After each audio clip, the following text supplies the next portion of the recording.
y no cantar esto que es casi un himno para Monte Caseros, que se canta a sus ríos, se canta a su pueblo, y alguna vez, da una circunstancia poco fortuita, vivida por don Serafín Altamirano, y al enterarlo en su presencia, su estadía, en Paso de los Libres, le escribí unos versos. Y qué mejor lugar que dejarles en esta noche y ustedes, a cada montecasereño que seguramente honra la memoria de don Serafín en esta noche y con el fondo musical de este su himno.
Que te pagan, según dicen, sin saber cuál es el precio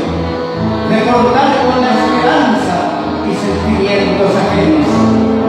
de compartir tantas cosas que nadie sabe y son tuyas, de ser de todos y de nadie cuando estás solo y vuelvo. A vos